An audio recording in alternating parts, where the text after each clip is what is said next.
तीन दोस्त रहते थे, रवि, पुनीत और राजेश।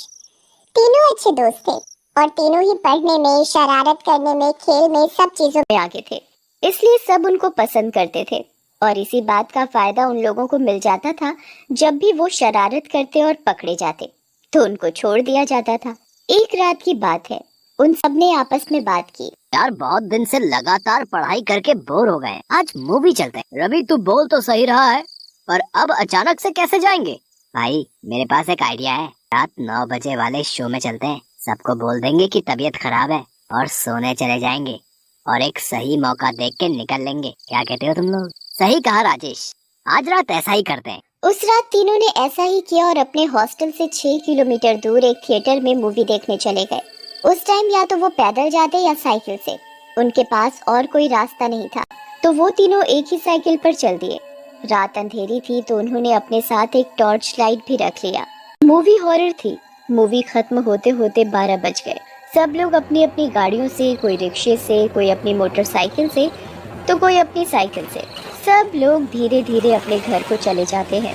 पर इनके हॉस्टल का रास्ता दूसरी तरफ था और ये तीनों मूवी देख के बहुत डर गए थे। भाई मेरी मानो तो आज हॉस्टल नहीं जाते हैं, बहुत डर लग रहा है। मुझे भी बहुत डर लग रहा है, कितना भयानक जंगल है। बेटा आज हॉस्टल नहीं पहुंचा ना तो कल क्लास लग जानी है। कुछ भी हो आज हॉस्टल जाना ही होगा। पुनीत सही कह रहा है राजेश, डरने से क्या होगा, मन से डर को निकालते हैं और हॉस्टल चलते हैं। वैसे भी ये सब फिल्में काल्पनिक होती हैं, ये हमारे मनोरंजन के लिए बनाया जाता है और हॉस्टल में भी सब परेशान हो रहे होंगे। जंगल के भूत से तो हम बच जाएंगे, पर हॉस्टल के भूतों से हमें कौन बचाएगा? ऐसा बोलकर तीनों हंसने लगते हैं और साइकिल लेकर हॉस्टल की ओर चल देते हैं। हॉस्टल और थिएटर वाले रास्ते में एक छोटा सा जंगल पड़ता था। वो बहुत डरावना और अंधेरा भरा था। जब ये लोग वहाँ से गुजर रहे थे तो तीनों बहुत डरे हुए थे। टॉर्च की लाइट में रास्ता देखते देखते धीरे धीरे साइकिल चला रहे थे। तभी साइकिल के आगे बैठे रवि ने बोला, भाई ये पेड़ पर क्या लटक रहा है? भाई नीचे नहीं, पेड़ पर देखो। तीनों ने जैसे ही पेड़ पर देखा, एक चुड़ैल का लटकता हुआ हाथ उनकी साइकिल के हैंडल पर आ गिरता है। तीनों डर के मारे बेहोश हो जाते हैं। सुबह जब 4 बजे पुलिस की पेट्रोलिंग जीप आई तो पुलिस वालों ने उनके चेहरे पर पानी मारा और उनके होश में आने पर उनसे उनका एड्रेस पूछकर उनको हॉस्टल में छोड़ाए। उन तीनों का कल रात की घटना से सर भारी था। वो हॉस्टल पहुंचकर फ्रेश होके कुछ नाश्ता करके दोबारा सो गए। किसी से भी उन लोगों ने रात की घटना का जिक्र नहीं किया। रात हुई पर दिन में अच्छी नींद लेने के कारण उन तीनों को रात में नींद नहीं आ रही थी। तभी उनका दोस्त रोहित उनके कमरे में आया और उनसे बातें करने लगा। भाई कल क्या हुआ था? पुलिस वाले तुम तीनों को लेके आए। वो बोल रहे थे कि तुम तीनों जंगल में बेहोश थे, क्या हुआ था?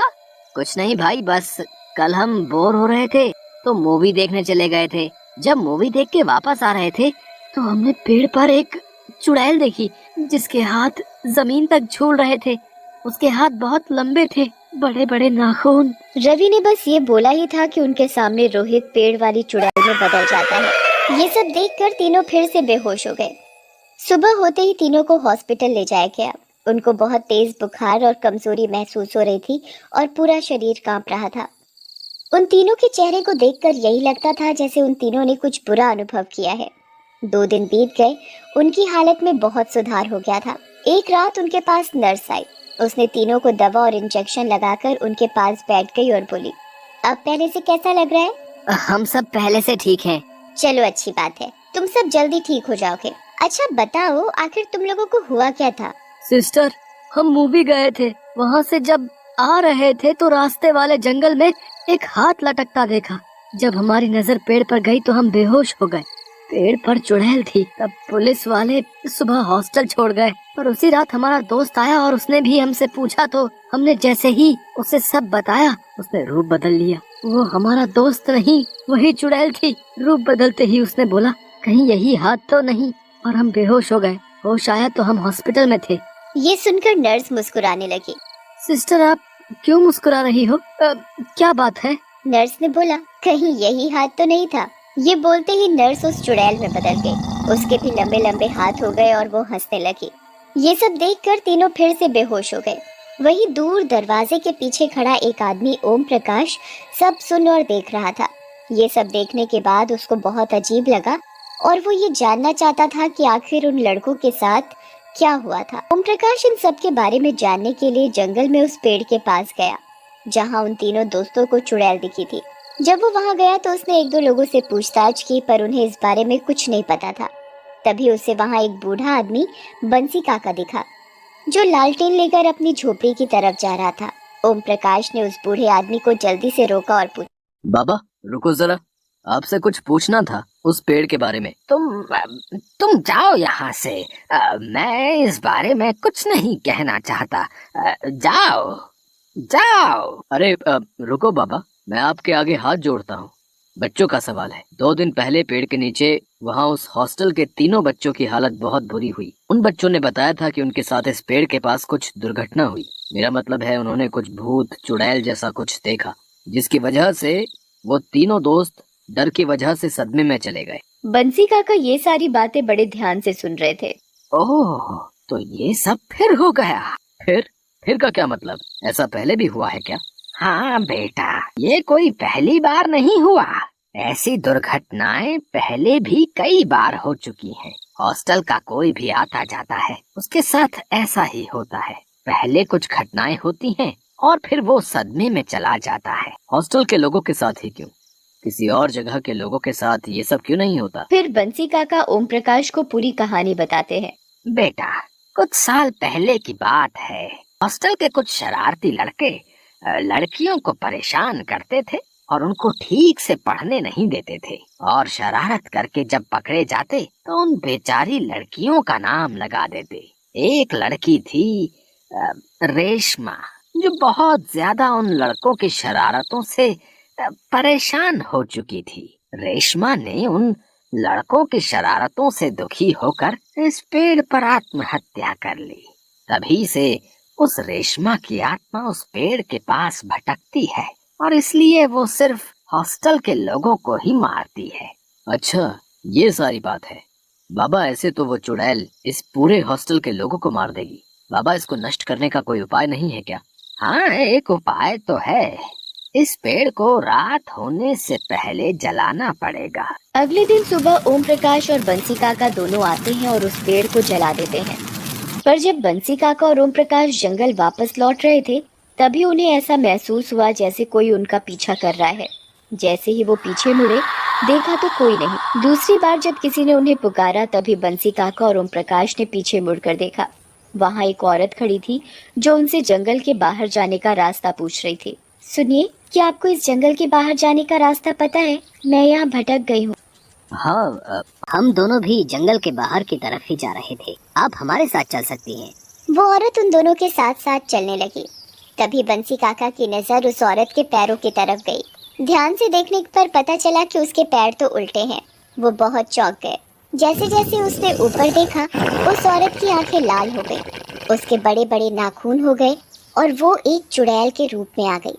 बंसी काका बहुत डर गए। जैसे ही उसने ओम प्रकाश को बताना चाहा, चुड़ैल ने उसका गला पकड़ लिया। बंसी काका की करकराहती आवाज सुनकर ओम प्रकाश पीछे की तरफ देखने लगा। देखा तो पता चला वो औरत और कोई नहीं, चुड़ैल थी जिसे वो अभी अभी जला कर आए थे। बंसी काका ने जैसे तैसे खुद को छुड़ाया। फिर बंसी काका और ओम प्रकाश अपनी जान छुड़ाते हुए दूसरी ओर भागे और एक छोटे से मंदिर में जाकर छुप गए। वो चुड़ैल वापस कैसे आई बाबा? हमने तो उस पेड़ को जलाकर उसे मुक्त कर दिया था ना। हाँ, वही तो मैं भी सोच रहा हूँ। वो चुड़ैल वापस कैसे आई?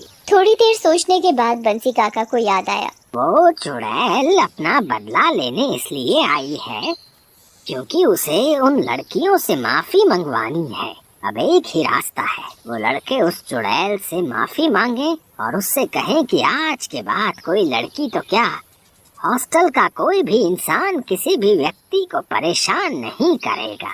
फिर वो चुड़ैल हमेशा के लिए मुक्त हो सकती है। फिर ओम प्रकाश और बंसी काका मंदिर के बाहर की तरफ देखते हैं तो कोई भी नजर नहीं आता। तभी वो दोनों हॉस्पिटल की तरफ चल पड़ते हैं और हॉस्पिटल पहुंचकर उन तीनों लड़कों से मिलते हैं और सारी बात बताते हैं। तुम तीनों को उस चुड़ैल से माफी मांगनी पड़ेगी, तभी वो शांत होगी। तुम सबको हमारे साथ चलना होगा। वो चुड़ैल जरूर उस पेड़ के पास ही होगी जिसे हमने जलाया था। सुमित, पुनीत, राजेश, ओम प्रकाश और बंसी काका साथ मिलकर उस चुड़ैल के पास जाते हैं। चुड़ैल वहीं उस पेड़ पर बैठी होती है। सुमित, पुनीत और राजेश जैसे ही उस चुड़ैल के पास जाते हैं, चुड़ैल उसे मारने के लिए आती है। सुमित, पुनीत और राजेश उस चुड़ैल के सामने अपने घुटनों पर बैठकर उससे हाथ जोड़कर माफी मांगने लगते हैं।